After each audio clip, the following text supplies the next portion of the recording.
Okay, so hey, I want to do another. This was one, same videos I did previously, but an earlier guy, this Cambridge one.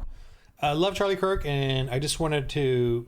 The reason this is the impetus of me wanting to just respond to this, because I got so angry. And Charlie Kirk did not respond to this, which is fine. He's great, but a lot of Christians don't respond to this, and that's what upsets me, is that none of us respond to it. And I want to edify you about this response. Let's have the guy do his accusation, and then I'll pause, and I want you to think about how would you respond to this, okay, as a Christian. And one other thing I wanted to say, I was going to do another video on it, but I'll just say it. We can't convert these people, right? We're not here to convert people. I'm a Calvinist. I believe in predestination, election. God already knows who's chosen, who isn't. Whether he created us that way or he created us in a super AI kind of way, and he already knows through that. Or he's outside of time, so he knows that way, or all the above. Some of you believe in free will, where you, it's kind of like a God and you decide that you're saved kind of a thing, which I disagree with, although I came from that. And that certainly is the base descriptor used in the Bible. I get that. The anthropomorphological describing in the Bible, like look at the sunset, look at the sunrise. The Bible uses that too. The Son of Man, or the Son of God. The God uses descriptors that we understand colloquially, historically. But the truth of the matter is, it explains it. God made the good and the bad. Anyway, either way, if you believe as a Calvinist or as a Christian you believe in free will, either of those two, you still have to actually evangelize the exact same way. We still evangelize exactly the same way. We don't know who's going to be saved or who isn't. We can't convert them without God's partaking in that. So it is not our job to convert someone. It is our job to give them the message, and then that's it. And then you're done. I mean, not like Pontius Pilate done, but you can't throw pearls at the swine, right? Jesus is saying there are some that are swine. And if you're swine, that's the Calvinist understanding of it, they're not going to convert. The point being, you don't need to drain yourself, tire yourself, frustrate yourself, or feel like it's your fault that someone doesn't convert, especially a close, dear, loved one. It is not your fault. If your child is not Christian, right? Or your father or mother is not Christian, and you're doing everything you can to convert them, and they don't convert, they just don't do it. You can tell they don't through their fruits or lack thereof. It's not your fault. It's God's will. Okay. And that is actually, for Calvinists, a peace in that, especially because I know so many in our church whose children are not Christian, and that's that weighs on them, right? That saddens them. But it is not their fault. I think it's their fault because I'm a jerk. But no, I'm kidding. But well, sometimes I do. But I don't have a filter. So, but truthfully, it isn't your fault if they don't. And so in this, my goal here is not to convince angry, snide, snarky twats, to convert them. I'm here to get Christians to understand this and to have the strength in their responses to the unbelievers, responses to evil, by rebuking them and by not being ashamed of our faith and of the Bible and of what he's about to talk about here. So get ready. When this guy bowls over his accusations, Charlie Kirk doesn't respond to it. He deflects it and goes to something else, which, that's a legitimate thing as well. But I say I would attack it head on, but I'm not a very good debater. So anyway, here we go. All right. Okay, but so just to clarify, you believe that this is in the Bible. This is laid out in the Bible, that man shall not sleep with man, and so therefore... Well, it's also repeated throughout the New Testament as well. In the book of Matthew, Jesus reaffirms the biblical standard for marriage. Okay, so I'm going to make two very, very quick points. So the first, so if we look at the Old Testament in isolation, just to start off with, as an example. So... I feel like this guy needs to go masturbate. He's just... The way he bounces and postures there, I know I'm being dogged here, but he does have to go masturbate. That's pretty obvious. Because atheists have to masturbate. Let's look at Exodus 35:2, which suggests that if you work on the... I'm so sorry that we've taken you away from your time masturbating. I really am. Sabbath, you should be put to death. If you look at Leviticus 11:7, It suggests that if you have pork, you should be put to death. Let me finish, I'll be done. If you plant 2 crops side by side, you should be stoned by your entire village. If you wear a suit, which you are wearing So now, weird. that contains 2 different fibers intertwined into the same jacket, I know you need to go. you should be burned to the You got stake that by joke. your own mother. Now, following that rationale, in Leviticus 18:22, and it states that man shall not sleep with man, why aren't we burning ourselves at the stake as well? Why aren't we stoning ourselves to death?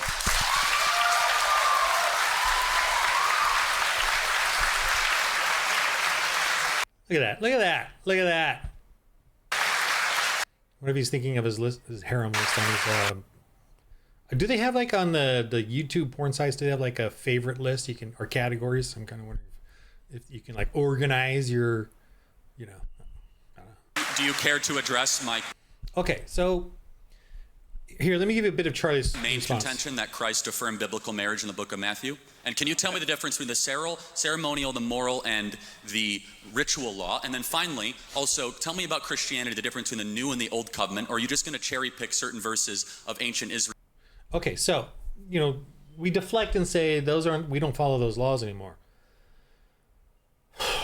We do follow those laws. Okay. What they did in the Old Testament shall be put to death, shall be put to death, shall be put to a death. Have you guys got a response? Because I have a response. Okay, so this guy, this little petulant little twat here, I'm just trying to get a goofy picture of him, but whatever. This guy brings up these things, right? These laws shall be put to death, shall be put to death. The crops, the two different crops, or the same crops in the fields, whatever.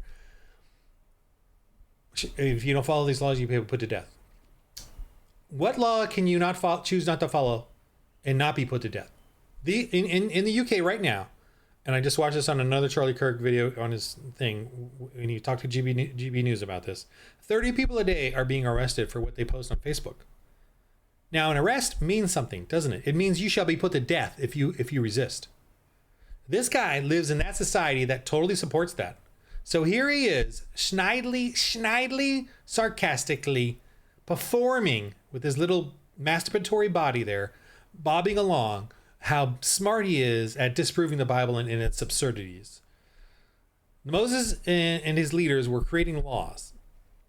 And he has laws on the books right now where they will arrest people for posting. And what they're posting is anything against Starmer and the Labour Party's agenda of flooding the country with militant Muslims. If you disagree with the UK being flooded with militant Muslims who take over neighborhoods, and you post a little couple of sentences on Facebook that you disagree with that, you will be murdered. You will be killed by the UK government. You shall be put to death. And this guy right there is snidely coming on and dogging the Bible. That's how pathetic these twats are, and we need to rebuke them. In his country, you shall be put to death if you don't comply with the arrest for putting your disagreement on Facebook concerning the immigration problem, which is not even immigration. It's just the flooding of militant Muslims. And they're taking over neighborhoods.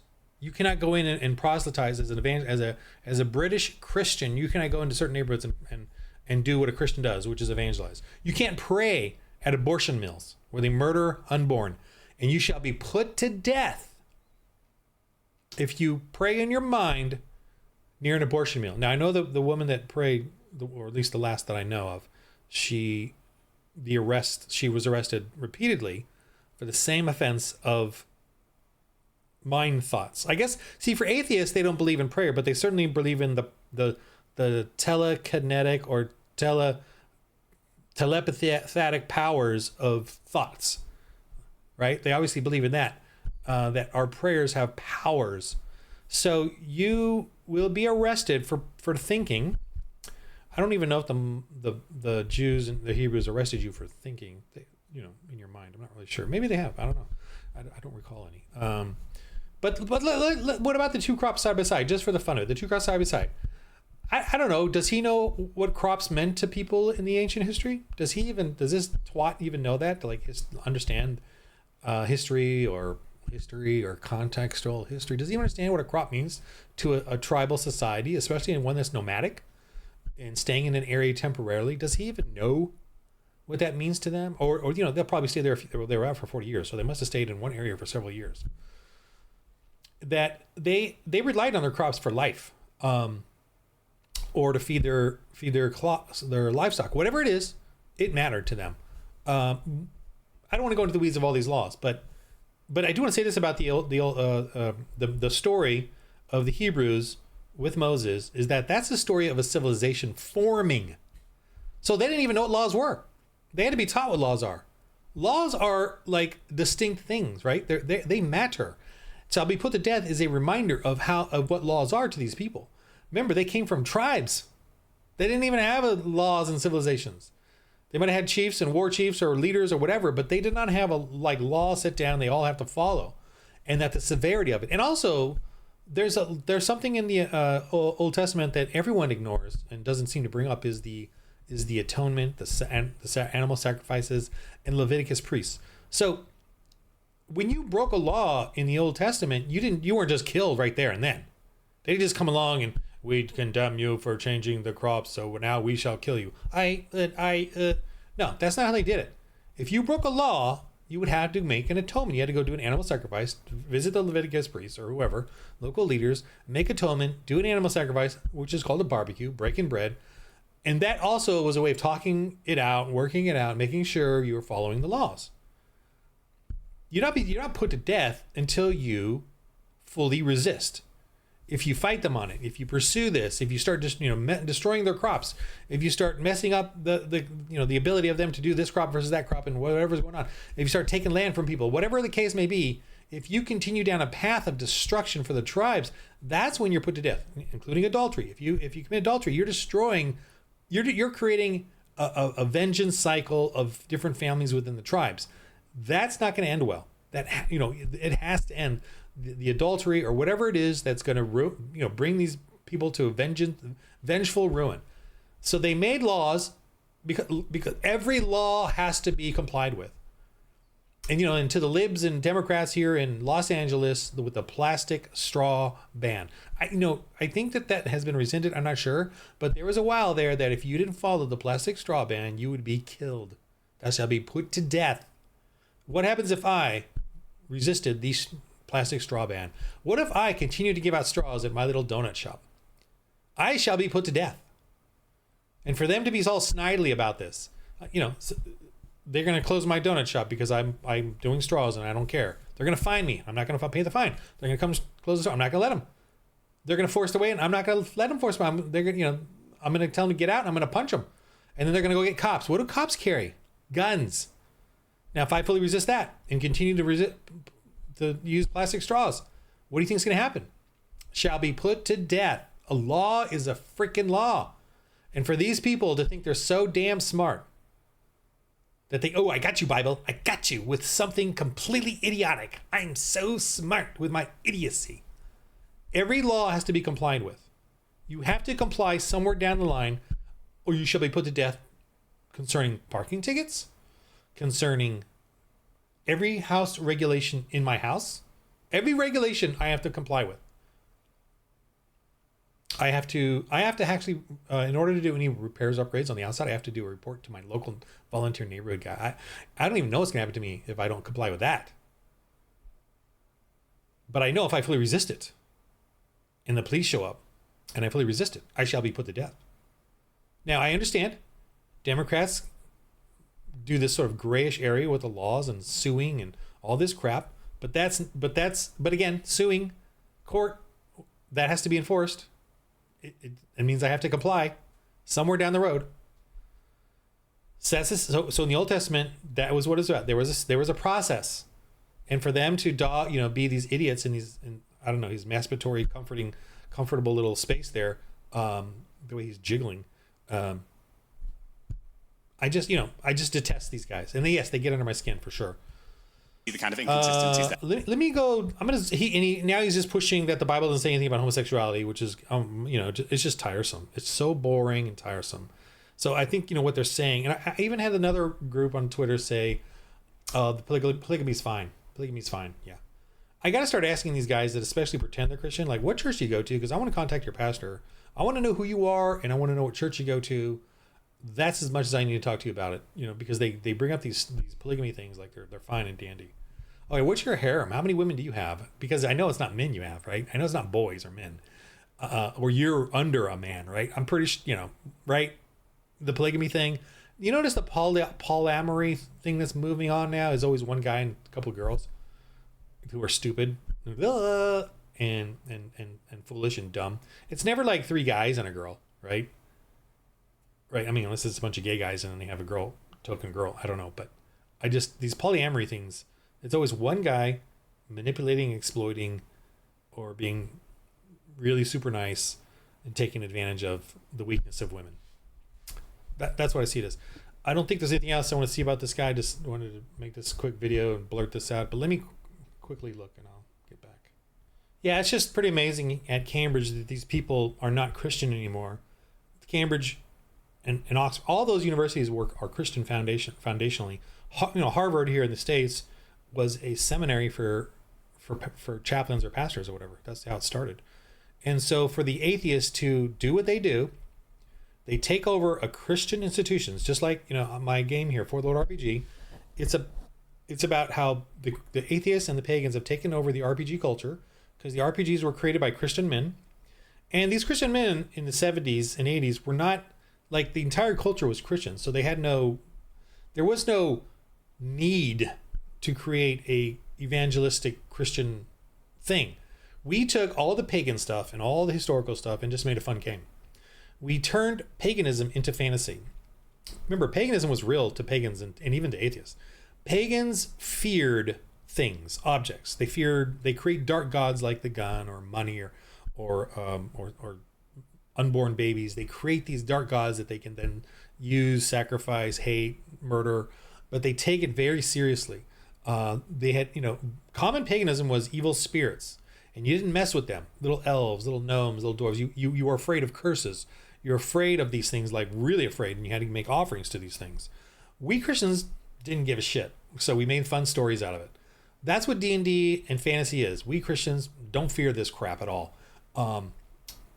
And the pagans, though, have realized, we need to jump on this and take it and use it as our evangelist tool. And sadly, we Christians have stepped away from it, like, I'm not in fantasy. But we created fantasy. We created the story of, the fun stories of fantasy. Remember the old, I grew up with Ray Harryhausen, the old Sinbad, and all those. And those were all done by Christians, and we were just having fun, making fun stories. We had no fear of these things as diabolical things that could affect our lives at all. We had no fear of curses or bad karma or whatever when it came to that. We just did it. D&D and all these like Sinbad movies and stories and all the stuff that came out of Hollywood was done by Christians and Jews, and we just didn't it wasn't a religion to us. It wasn't something to be feared or have nightmares over. We were just making it as fun stories. And that's what D&D was. Today, pagans have co-opted it, stolen it, glammed onto it, and are now using it as their proselytizing tool, and they're kicking out Christians. They're kicking us out using LGBTQ and hate and all these terms and separation of church and RPG, just like they do separation of church and state. And remember, it's separation of Christianity. It is church, definitely, that they're trying to separate, not their religion, not their LGBT, and and obviously in the Cambridge they've already gotten rid of the Christianity. I'm pretty sure most of these men on these walls, I'm not really sure, but I'm pretty sure they're all Christians of some sort. I don't really know the history of that, but was there like a Christian thing here on the wall and it's just been removed? Probably. They did that at Harvard, especially when Obama came through for some speeches. That's what they do, and we Christians sadly let them. We let them because we don't rebuke them. We try to work with them. We try to appease them. We're doing it. We are surrendering everything in the RPG culture to them, and I'm saying we need to stop. That's my goal. My goal isn't to convert evil. I can't. My goal isn't to convince them of good. By definition, you can't do that. My goal is to strengthen up you Christians and myself, that we rebuke them everywhere we go and take back what we created, what we built in the West. We built the RPG culture. They have stolen it. We built these universities in this church culture that they all live in, and he enjoys and does whatever he does in his off time. as he jerks his body. We created this culture that they could live in, and now they have taken it and are acting like they're gods or something. I don't know. Evil is gonna act, of course. They act like little mini gods, and they're so smart and brilliant. And for him to have as much time as he can to prepare for this, and he comes up with "Thou shalt be put to death" as his main attack to undermine the Bible, is so absurd, because the next thing he's going to do is turn around and start arresting people for and shall be putting to death people who type a little complaint on Facebook. That's what he does. That's what he supports. Shall be put to death. They shall kill them if they don't go to jail for their opinion on the militant Muslims being mass rushed into England. While not an ounce of complaining about the 60 Islamic states out there that are so brutal and oppressive even to their own Muslim people. So that's what we got to fight. That's what we're up against. And we got to rebuke them. And not be ashamed of the Old Testament. I am not ashamed of anything in the Old Testament. Even the failures of the judges and of the kings, their failures is more proof that the Bible is solid, and that and Christ is solid in the story of God and Christ as they deal with man is solid, and it works. So I'm not ashamed of any of that. All right, so another little tiresome rant against evil, against twats. All right, the game of life, everybody. Roll the dice.